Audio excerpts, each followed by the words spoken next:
Hey everyone, welcome back to Book Summarix, the channel where we break down life-changing books to help you work smarter, not harder.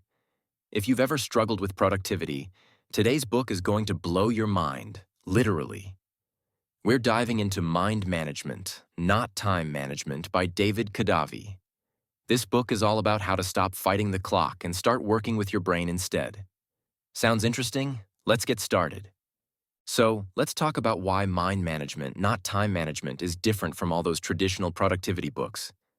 You know how we're always told to optimize our time, schedule tasks efficiently, and plan our days down to the minute? Kadavy argues that this approach is outdated and doesn't work for creative thinkers. Instead of managing our time, we should be managing our minds. Now, what does that mean? It means recognizing that our brains have different energy levels throughout the day. Sometimes we're super creative, other times we're more analytical, and then there are times when we just need to chill. The key to productivity isn't squeezing more tasks into our day. It's working on the right tasks at the right time. Let's break it down. Kadavy introduces what he calls cognitive cycles. These are different phases our brains go through, and if we understand them, we can use them to our advantage. First, there's the creative cycle. This is when our brains are most open to new ideas, usually when we're relaxed. Ever had an amazing idea in the shower? That's your creative cycle kicking in. Then, there's the analytical cycle. This is when our minds are sharp, logical, and focused. Perfect for problem solving, structuring ideas, or making big decisions. Next, we have the maintenance cycle. This is when we don't have a lot of brain power left, so it's best for routine tasks like answering emails or organizing files. Finally, there's the restorative cycle. This is when we should stop working entirely and let our brains recover. Kadavy emphasizes that rest isn't wasted time. It's a crucial part of productivity. The big takeaway from this book is that working against your natural cognitive cycles is a losing battle.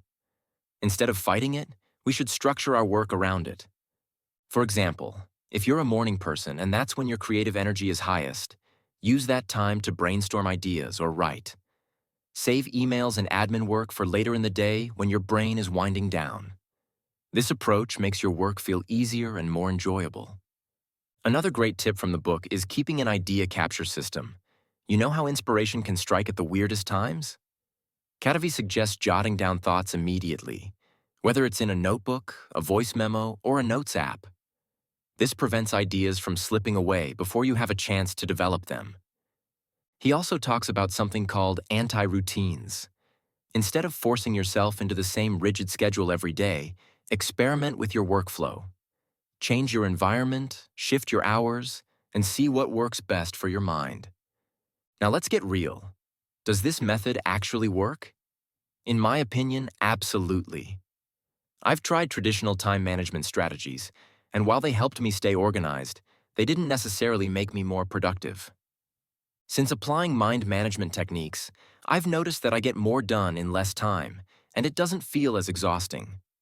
I no longer push myself to write when I'm mentally drained or force myself into long, rigid work blocks. Instead, I work when my mind is ready to work. And honestly, it's been a game changer. All right, let's recap some of the key takeaways from this book. Stop managing time. Start managing your mind.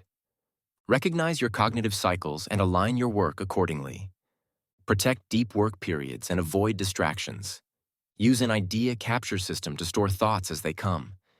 Experiment with anti-routines to keep work fresh and engaging. Rest is not a waste.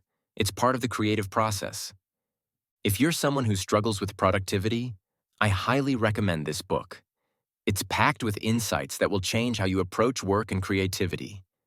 And if you've already read it, let me know in the comments.